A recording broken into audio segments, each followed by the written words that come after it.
Bonsoir à tous et bienvenue si vous nous rejoignez sur la nouvelle chaîne ivoirienne. À la une évidemment, la pandémie de coronavirus. Ce nouveau bilan aujourd'hui, 4 nouvelles personnes contaminées, 194 cas confirmés désormais dans le pays. Le ministère de la Santé appelle les populations au strict respect des mesures d'hygiène.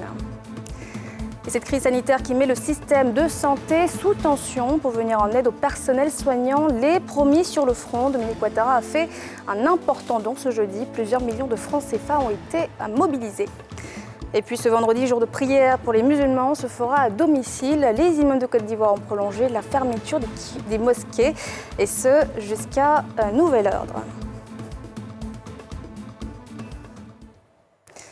Je vous le disais, la Côte d'Ivoire note à ce jour 4 nouveaux cas confirmés sur son sol, portant à 194 le nombre de personnes contaminées à la maladie à coronavirus, un chiffre en constante évolution. Le ministère de la Santé appelle les Ivoiriens au strict respect des mesures de prévention et surtout à réduire au maximum les déplacements. On l'écoute, le Dr Aka Awele.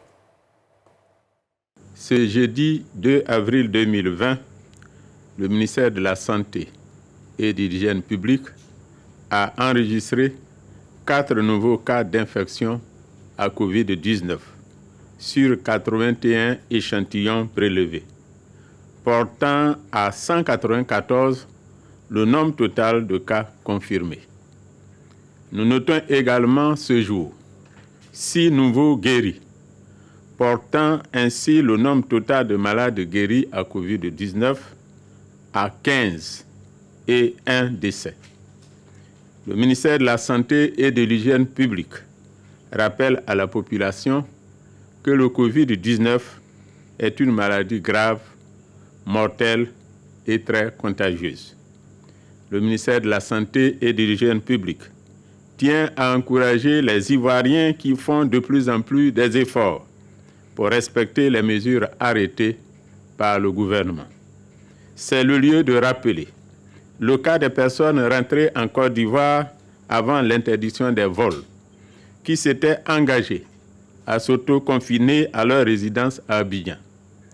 Toutefois, au cours des vérifications effectuées par le ministère de la Santé et de l'Hygiène publique, en coordination avec les préfets et la police, il est apparu que certaines de ces personnes se trouvent aujourd'hui dans des villes à l'intérieur de la Côte d'Ivoire, contrairement à leur engagement.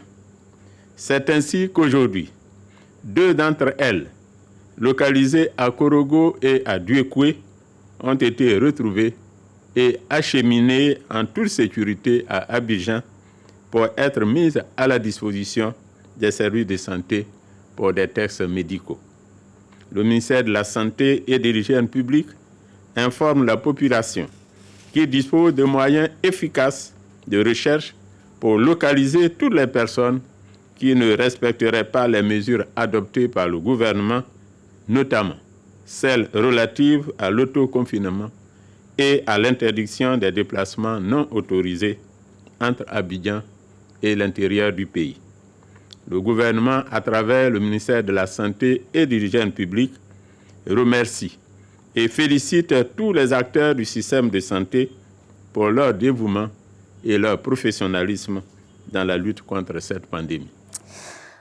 Le Covid-19 doit nous permettre de réaffirmer les valeurs d'humanisme et de solidarité. Ce sont les mots de la première dame ivoirienne. Dominique Ouattara a offert ce jeudi 230 millions de francs CFA au district d'Abidjan, une somme importante pour lutter contre cette grave crise sanitaire qui affecte la Côte d'Ivoire et le monde entier. Pierre Dipomélin. De nombreux dons en vivres et non-vivres, mais aussi en matériel et produits sanitaires, le tout d'une valeur de 230 millions de francs CFA. C'est le soutien de la première dame Dominique Ouattara à travers sa fondation Children of Africa aux populations du district d'Abidjan et aux agents de santé en ces durs moments de la pandémie de la maladie à coronavirus. Bon nombre de nos concitoyens sont contraints de rester chez eux après les heures de travail qui ont été considérablement réduites. Certains ont perdu momentanément leur activité et d'autres sont en chômage à cause de cette épidémie. Cette situation qui accentue les besoins des populations en produits alimentaires et sanitaires est particulièrement difficile, surtout pour les couches les plus défavorisées et je ne peux y rester indifférente. C'est pourquoi, avec ma fondation Children of Africa, dont la vocation est d'aider les populations en difficulté, j'ai décidé d'apporter mon soutien à mes frères et sœurs qui pâtissent de cette situation. Ainsi, à toutes les populations du district d'Abidjan, représentées ici par leurs maires, leurs chefs de communauté et chefs religieux, nous offrons des dons de produits alimentaires et sanitaires d'une valeur de 200 millions de francs CFA qui viennent de vous être énumérés. Face à l'impact économique causé par le coronavirus sur les populations, la solidarité exprimée par la Première Dame a été saluée par les bénéficiaires. Aujourd'hui, c'est le climat de peur. Vous êtes aussi avec nous pour nous rassurer par votre présence, mais aussi et surtout pour nous permettre, grâce à vos dons, de résister face à la maladie et aux difficultés quotidiennes. Au moment où chaque pays agisse comme il le peut, ses capacités institutionnelles, stratégiques, organisationnelles et financières pour répondre aux conséquences sanitaires, économiques et sociales engendrées par cette terrible pandémie d'une ampleur inédite, les acteurs de la santé du Côte d'Ivoire dans leur ensemble et singulièrement le personnel de la santé éprouvent un sincère réconfort et une fierté légitime de bénéficier de leur mère au cœur d'or, les atouts nécessaires à leur survie et à la sauvegarde de la nation. Le nombre de victimes du Covid-19 n'arrête pas de croître. Chaque jour, à son lot de personnes contaminées. La présidente de la Fondation Children of Africa appelle les Ivoiriens à respecter strictement les mesures barrières, seul moyen pour freiner la pandémie de la maladie à coronavirus. Et toujours dans cet élan de solidarité, du riz, du sucre, de l'huile, du savon, du gel hydroalcoolique, 1000 personnes vont bénéficier d'une aide d'urgence dans la commune de Yopougon et d'Abobo, initiée par la Fondation Magic System et l'Union européenne. Cette caravane de la solidarité a démarré ce jour et c'est en présence de Yeli Traoré. Reportage. Lancement aujourd'hui de Solidarité Covid-19 Côte d'Ivoire de la Fondation Magic System en partenariat avec la mission de l'Union européenne à Abidjan. Cette campagne se fixe 2 objectifs selon ses initiateurs, sensibiliser sur les risques de contamination au Covid-19 et distribuer des vivres et des kits d'hygiène.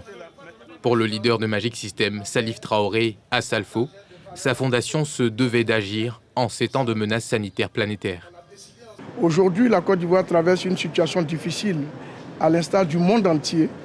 Et on s'est dit qu'il était important de manifester cette valeur de solidarité-là qui nous tient à cœur à travers les populations. Donc c'est ainsi que nous avons mis en place une caravane avec l'Union européenne pour pouvoir aller vers les populations, pouvoir aider ces populations, pouvoir aller à la rencontre de 5000 familles qui présentement en ont besoin seulement. Et on s'est dit qu'il était important de manifester cela. L'ambassadeur de l'Union européenne en Côte d'Ivoire, partenaire de la cérémonie qui confia avoir perdu lui-même sa mère à cause du Covid-19, évoque la nécessité de la prévention de la maladie et lance un appel à la solidarité. L'Union européenne veut être solidaire avec la population en Côte d'Ivoire. Et donc pour nous, c'était la suite logique de dire il faut commencer avec les personnes les plus démunies. Les familles qui, quand ils respectent les mesures qui sont prises par le gouvernement, la distance, le confinement, rester à la maison, ne pas aller au marché, et qui souffrent de ça, qu'on les soutienne par des denrées alimentaires. Quant au porte-parole des familles bénéficiaires des dons, Mamadou Diallo, il remercie avec une pointe d'émotion les donateurs.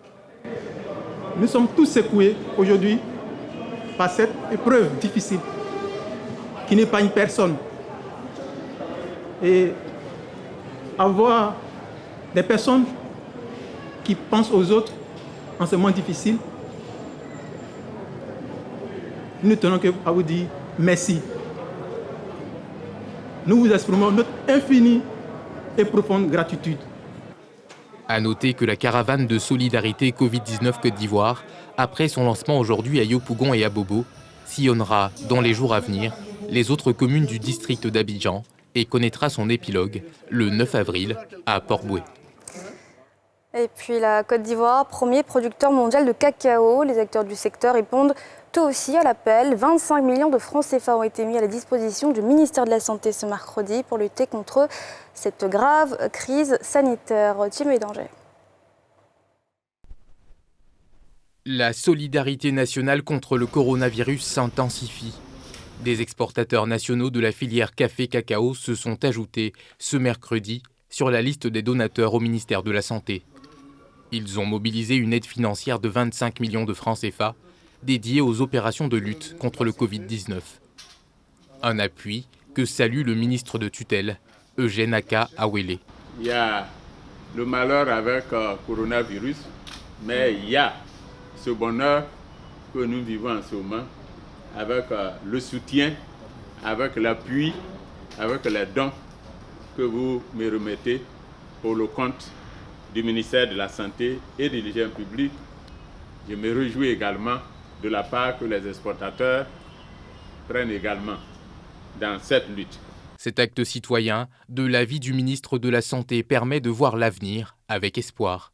On n'a pas réussi encore à faire sortir totalement la maladie, mais je crois que grâce à vos soutiens successifs, nous sommes sur la bonne voie. Bien avant, le ministre en charge de l'agriculture se réjouissait de l'acte posé par les exportateurs locaux. Puis, il appelait le docteur Aka Awele à faire fi des critiques et à poursuivre ses efforts pour gagner le combat contre le Covid-19. Le ministre de la Santé sait de quoi je parle, qu'il ne se fie pas aux critiques et autres. Parce que nous qui sommes là et qui voyons le travail qu'il fait, nous sommes très admiratifs. Qu'il continue le travail qu'il a commencé. Avant l'appui des exportateurs de la filière café-cacao, plusieurs personnes morales et physiques ont fait parler leur cœur pour appuyer la lutte contre le Covid-19, qui a fait à ce jour un mort sur 190 cas confirmés. Merci. Au terme des 15 jours des mesures prises pour faire face à la pandémie de coronavirus, les guides religieux musulmans ont décidé de les réitérer ce matin à travers une déclaration. Demain, vendredi, jour de prière, se fera à domicile et ce jusqu'à nouvel ordre. Les précisions de Salif Yeleko et Tanguy Conin. Les mosquées sur toute l'étendue du territoire national resteront fermées jusqu'à nouvel ordre. Ainsi, en ont décidé les imams du Conseil supérieur des imams de Côte d'Ivoire et du Conseil des imams sunnites de Côte d'Ivoire, les deux grandes fêtières de la communauté musulmane ce jeudi à Abidjan-Cocody. Cette décision, qui fait suite à celle annoncée le 18 mars dernier, a pour objet de contrer la propagation du Covid-19. Prenant acte de la gravité toujours croissante de la situation et suivant les recommandations du gouvernement par le biais du CNS, l'OCOSIM et l'AMSICODIS, reconduisent l'ensemble des directives du 18 mars jusqu'à nouvel ordre. Invite les fidèles musulmans à la crainte d'Allah, subhanahu wa ta'ala, et à se réfugier auprès de lui par les invocations et la supplication. Exhorte les Ivoiriens et les populations vivant en Côte d'Ivoire à plus d'efforts de moralisation de notre société. Les directives des imams concernent entre autres la fermeture des mosquées pour toutes les prières, y compris celles du vendredi, la suspension de tous les actes socio-culturels comme les célébrations de baptême, de mariage, de sacrifice et d'enterrement. Dans la même veine, les religieux chrétiens avaient adopté des restrictions pour les cultes.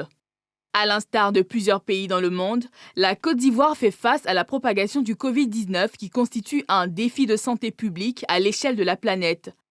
La pandémie touche plusieurs pays avec plus de 800 000 cas confirmés. Des flammes dévorantes ont ravagé le 4e étage d'un immeuble à Adjamé, 220 logements ce jeudi. Aucune victime n'est à déplorer, mais plusieurs dégâts matériels ont été observés par Pierre Dipomélin et Éric Kimou. Reportage. Adjamé, 220 logements, secteur général. Début d'après-midi, un nuage de fumée donne l'alerte aux habitants de cette cité. Un appartement brûle au 4e étage d'un immeuble. Les soldats du feu arrivent quelques minutes après, mais les flammes ont déjà tout consumé. Les occupants, des colocataires absents, sont vite informés. Je sais pas, moi j'étais au magasin, m'a appelé de venir rapidement qu'il y a le feu à la maison. Je sais pas. Tout a brûlé. tout a brûlé. Bon, je sais pas, on ne sait pas encore la cause. Mais en tout cas, je remercie Dieu parce que il n'y a pas de perte en vie humaine, il n'y a pas de blessés, il n'y avait personne à la maison. J'étais à la maison, je suis sorti. D'un coup, j'ai vu la fumée sortir de là-haut. Donc, je suis venu avec l'un de mes amis. Nous sommes montés. Dans le premier temps, nous avons essayé de casser la porte pour que la fumée évacue un peu. Et puis bon, parce que la fumée était très énorme. Donc, on n'a pas pu faire quelque chose. Les sapeurs-pompiers militaires de l'Indénié maîtrisent vite les flammes qui commençaient à menacer les appartements voisins. Quand on arrive sur les lieux, fait d'abord une reconnaissance pour voir quels sont les dangers auxquels nous sommes exposés. À l'issue maintenant, on passe maintenant à la phase de l'extinction. Et à la phase de l'extinction, on a deux manœuvres à faire. Lutter contre la propagation et puis l'attaque. C'est-à-dire on lutte contre la propagation pour ne pas que les bâtiments voisins puissent être atteints par le feu. Et ensuite maintenant, on passe maintenant à l'attaque proprement dite, en éteignant le feu. Donc, dans le périmètre, il n'y a pas de bouche d'incendie. Dieu merci, on est venu avec notre engin d'eau, porteur d'eau. Voilà, donc ça nous a aidé énormément. Pas de perte en vie humaine. La cause de l'incendie est encore inconnue. L'enquête ouverte à cet effet donnera plus de détails les jours à venir. C'est la fin de ce journal. Merci de l'avoir suivi. Restez avec nous. Ne manquez pas NC Reportage ce soir, juste après la météo de Maïmouna. Un reportage inédit sur le business florissant des cosmétiques naturels dans le pays. Et je vous souhaite à tous une excellente soirée. On se retrouve demain. Bonne soirée.